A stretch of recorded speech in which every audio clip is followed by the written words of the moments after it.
Hello, and welcome back to Minotaur Hotel, where, we just started Chapter 9, I think. It's something like that.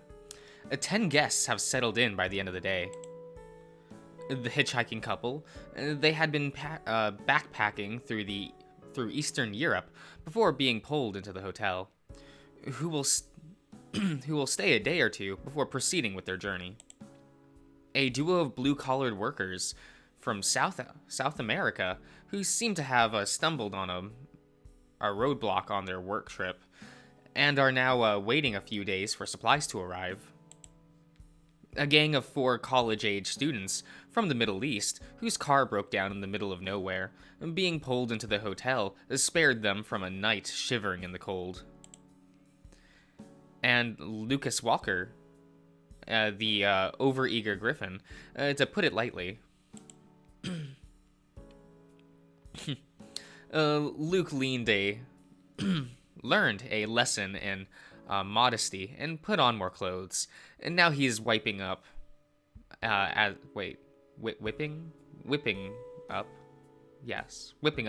expected. A traditional all-American meal to satisfy his hungry guests, a big batch of burgers. You watch the griffin work with practiced ease, despite the position's novelty to him. He's used to cooking for a group, if the speed at which he shapes the minced meat in his talons is any indication. In no time at all, he's amassed a huge pile of patties, whose sizzling soon suffuses?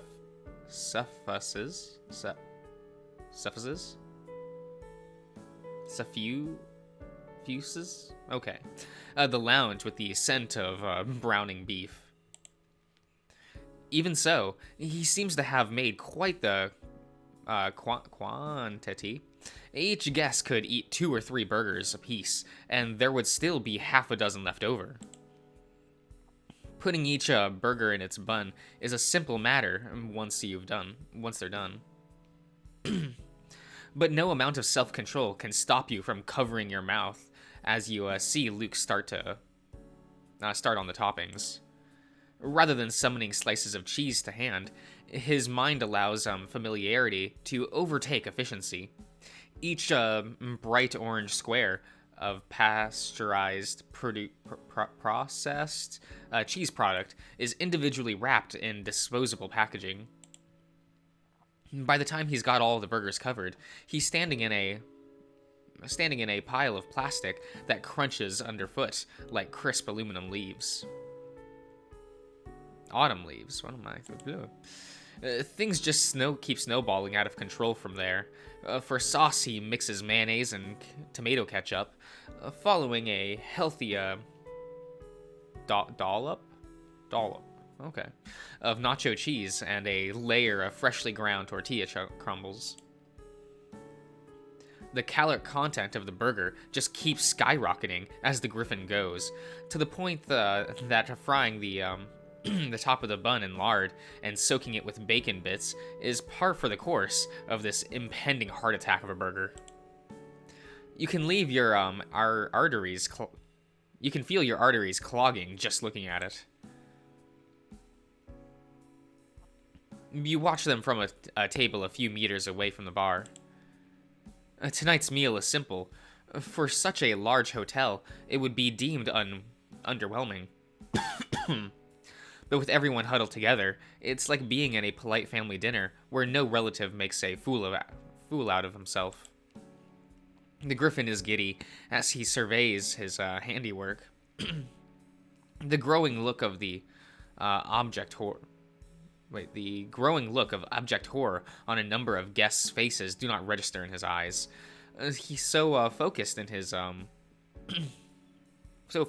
he on crafting his masterpiece.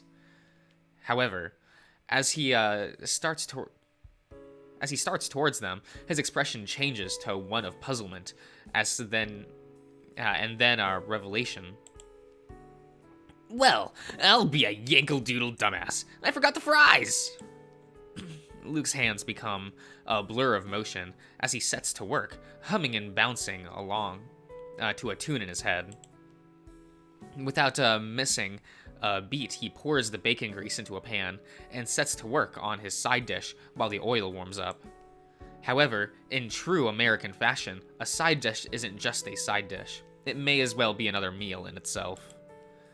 He throws more ground beef in a separate pot and tosses it in spices and seasoning, faster than the eye can see. Cayenne pepper, chili powder, cumin, and paprika all enter the mix one after another. Salt, however, proves troublesome. For some reason, the hotel won't materialize it, forcing Luke to go in the pantry instead. Once the meat has browned, he reaches for some veggies, and for a brief moment, you allow yourself to hope that their inherent nutritional value will somehow balance out whatever it is he's about to do to them.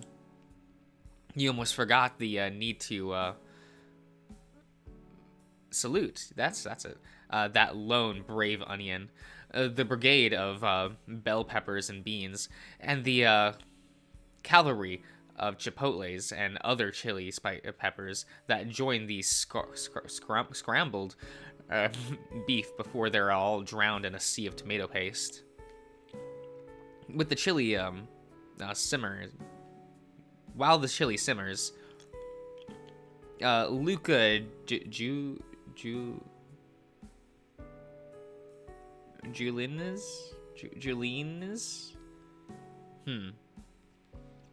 Huh. That one I really don't know. I do. Or maybe. No. Yes?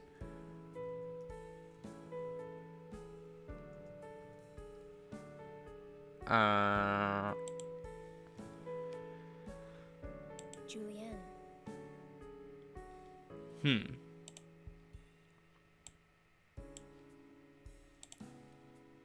Julianne. Okay. A portion of food cut into short, thin strips. Cut food into short, thin strips. Okay. Julianne. Julian? Okay. Okay. Luke juliennes potatoes and dunks them in the boiling oil with a satisfying sizzle. Then amasses them into a pile of golden brown crispy fries. Dividing the heap into a few large baskets, the Griffin ladles the chili in, and then sprinkles a generous helping of shredded cheese, sour cream, and a chopped green onion on top. As he flounces his way towards the guests, is still dancing to the erotic, inaudible beat. You can only thank your lucky stars that he opted not to saunter out wearing his signature thong. Soup's on! Once the food has been delivered, Luke eases into the background, content with the job well done. His face takes a look of childlike innocence as he leans on the counter and watches the clientele, despite the mounting tension. A few of the guests stare into the abyss of calories that follows the Griffin's wake, as though expecting it to stare back. Each one must make their peace with the fact that that their taste buds will be forever changed by the insight that the culinary madman is about to impart. One, a Middle Eastern student, clutches a small silver pendant in her chest in hope that it will deflect whatever dark sorcery of American culture hegemony the chef was wrought into the cuisine, to no avail.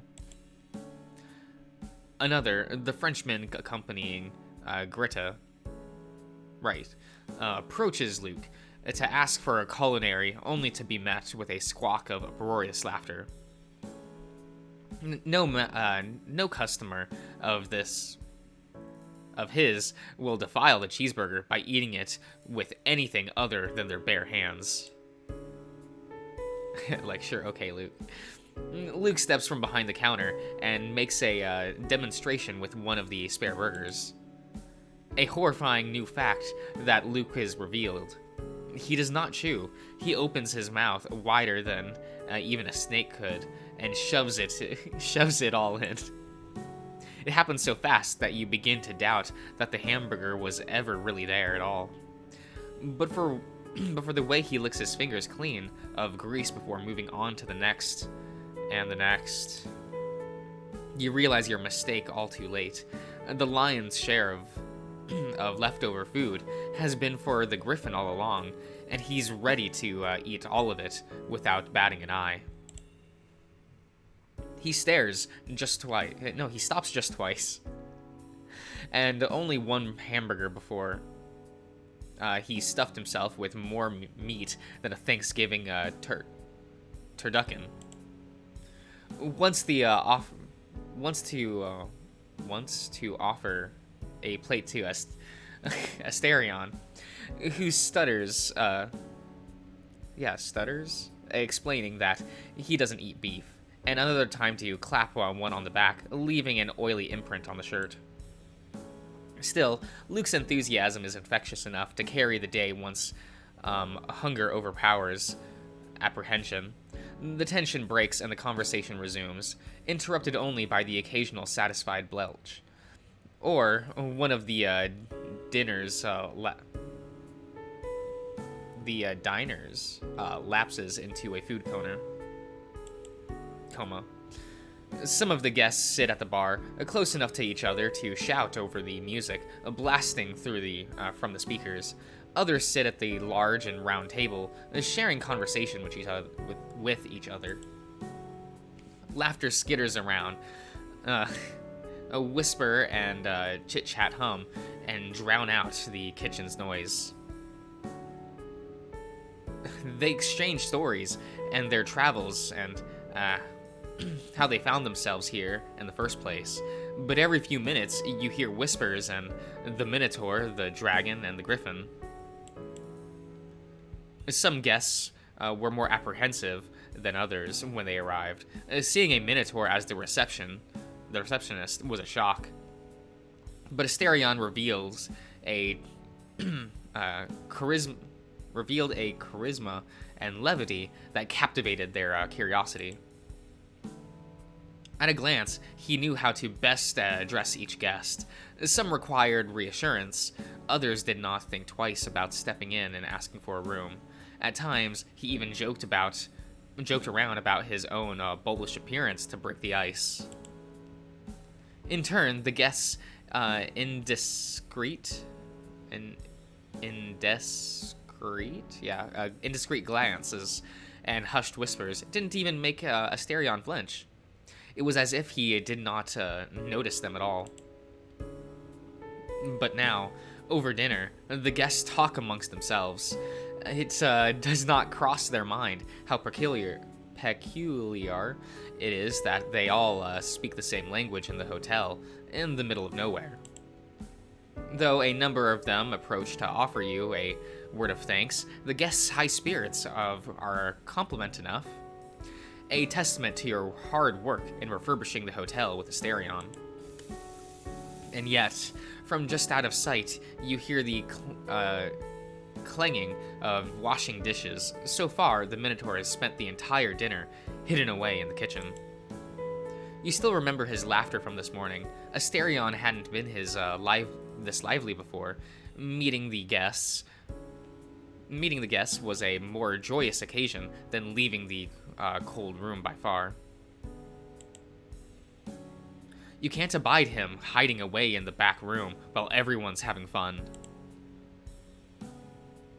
And so, you make your way into the kitchen. Since Asterion has been cooking your meals for the last few days, you had no reason to return to the kitchen since you first arrived at the hotel. Tonight you find it looks nothing like it was like what you first encountered. The silence, a horrible stench, strewn utensils, that's what that is, stains of food that had decomposed decades ago, and of course, the revolver sitting on the counter has all been replaced. Now clean, stainless equipment, the sounds of Luke washing dishes, and the scent of the delicious food he had cooked filled the room. Must be the hearth's handiwork.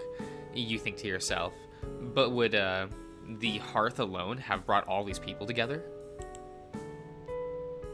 You rejoice in a small moment of pride, seeing and smelling what you've achieved. The Minotaur and the manager are chatting while cleaning the dishes. They don't have your They don't hear your approaching footsteps. Luke veers on a short rant about what happened earlier in the morning, but Asterion changes the subject before picking up a pile of clean dishes. Now on the way to the cupboard, he briefly passes by the door to the cold room. He freezes, shudders, and lets out a nervous cough. After stashing the dishes, Asterion turns around, and only then does he notice your presence. Asterion! Yes. Would you like to spend a few minutes with the guests? You've been here all night. Ah, you shouldn't worry about me. It is fine. The guest's comfort comes first. This is my duty, after all. But everyone's had their meal already.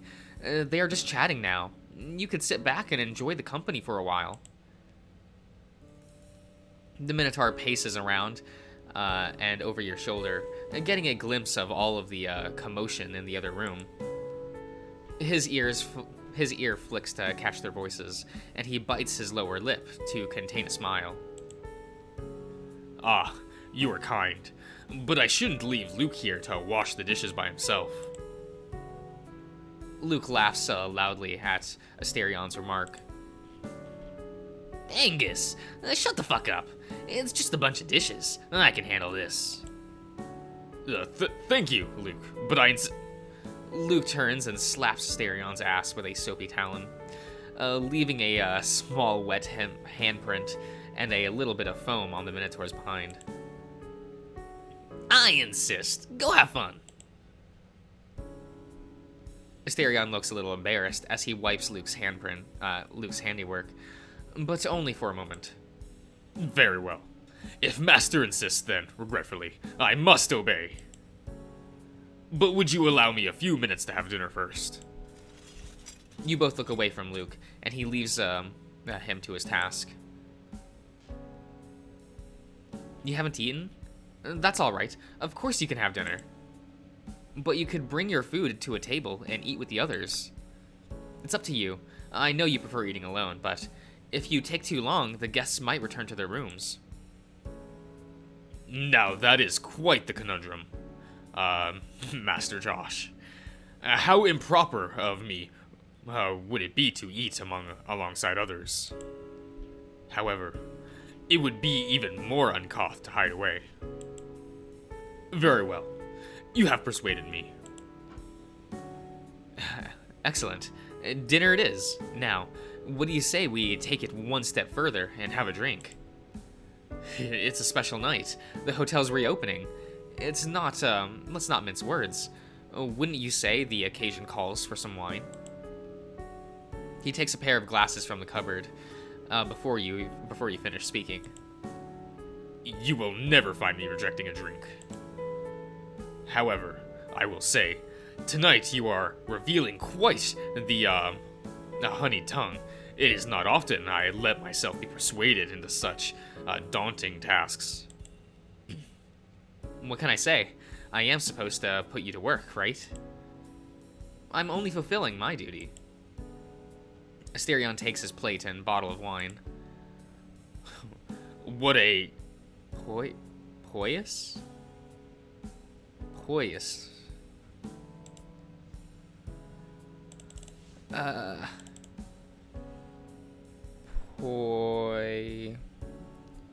Yes. Pious. Pious. Whoops. Making a hypocritical display of virtue. Huh. Okay. Sincere, but unlikely to be fulfilled. Oh. Okay. No. The gods would be hard-pressed to find another master as loyal as you. With food and drink in hand, the two of you return to the lounge. Heads turn in your direction, and chatter dies down as Asterion's presence makes the guests lose their train of thought. The two of you take your seats at the end of the table, close enough to be invited to the hitchhiking couple, but not close enough to force them to talk. The Minotaur wastes no time in pouring a bountiful glass of wine, first for you and then himself.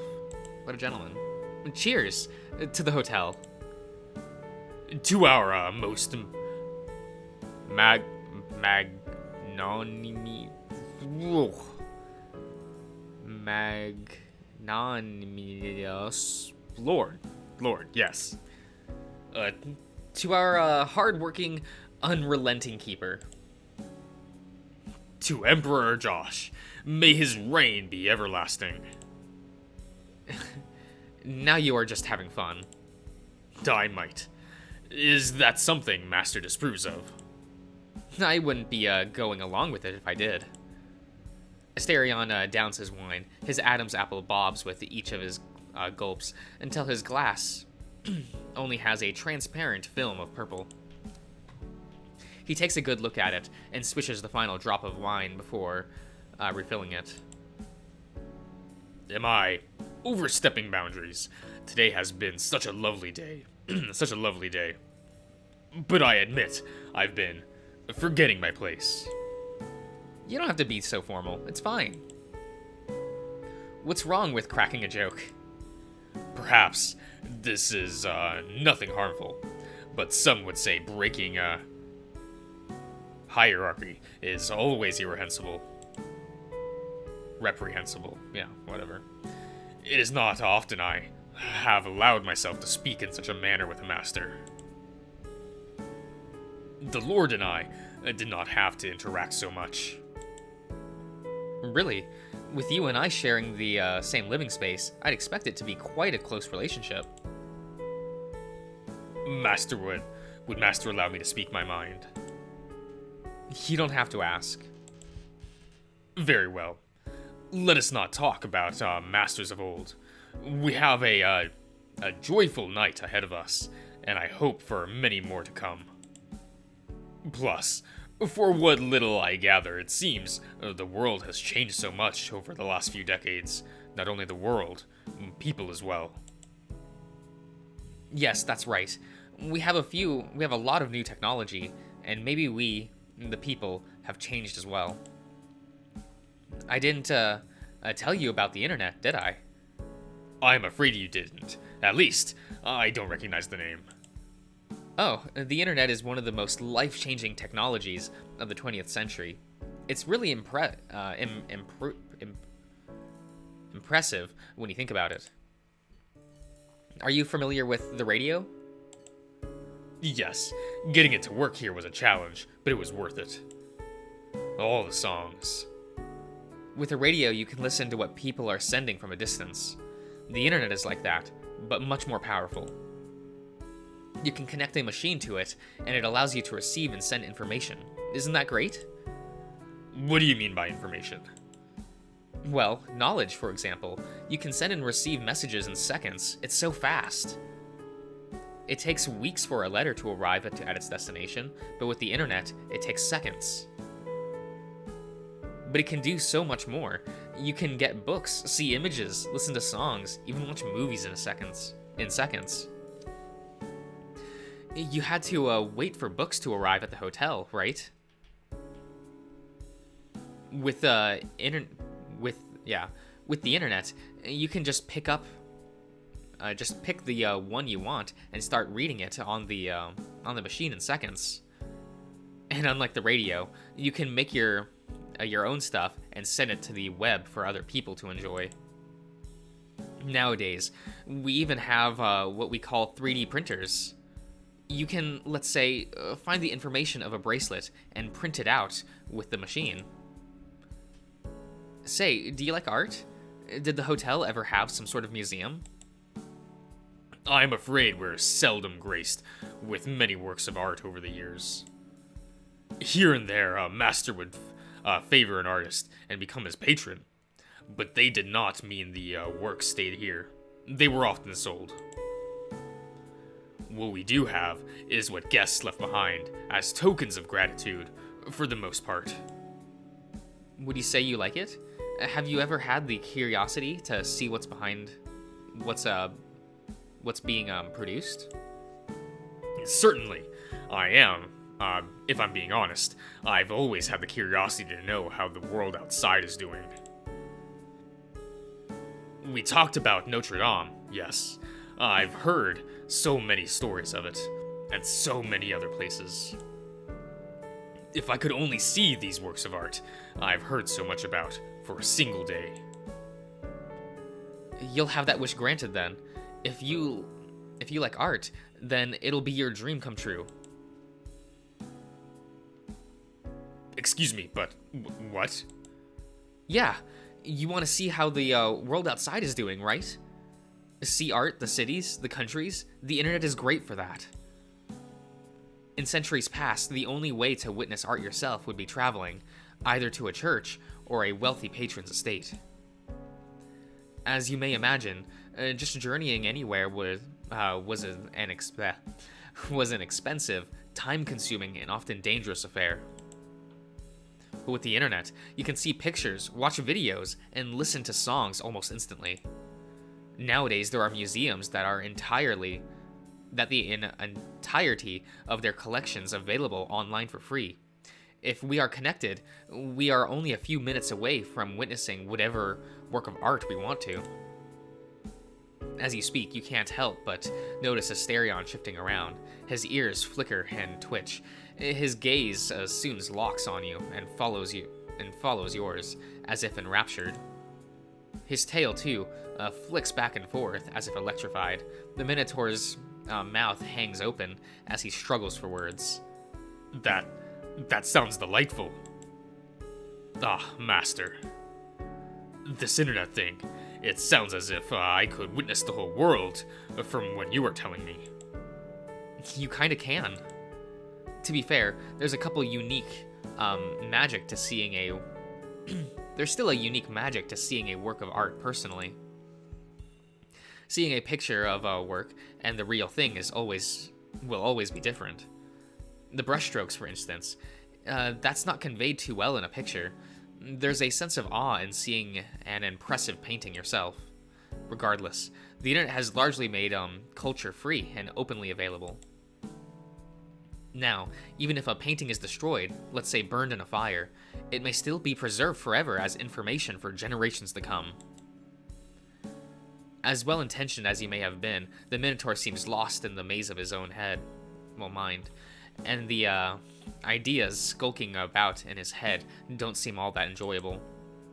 He bites his lips and swishes his tail, and from the tension of his arm, you can guess he is digging his nails into his knees. Is something the matter? You seem a bit distressed. He jolts back to reality with an undignified snort, but still his lips remain sealed. Master, it is out of place for me to make a request, but nevertheless, would you teach me how to use this internet? Yo, I don't even know. You don't have to be so serious. Of course I'll teach you. Then you can see everything you want. You could see the world without leaving the hotel. The internet does sound exciting, my lord, but how do we bring it here? How does it work? Good question. You mentioned the hotel used to get radio signals, right? How was that accomplished back then? If we can get a radio signal here, then surely we can find a way to connect to the internet. It was challenging. Although a straightforward affair, we repurposed an old piece of equipment. It's an old thing, dating back to when the realm was created. The masters used it to communicate with the outside world. Before radio, we used to send and receive letters. But before that, as a dock of sorts, we have repurposed it for a number of tasks over the centuries. Oh, that's interesting. What machine is it? What is this machinery like? How does it work? It's not a machine. It's more of a thing the gods left behind. perhaps not realizing how extensively it could be repurposed. If this internet is anything like radio, then I am hopeful it can be done. Just a few feet from you, the Middle Eastern lads burst out in laughter, one of them shrieking back, ashamed. It would seem there is some sort of in-joke among them.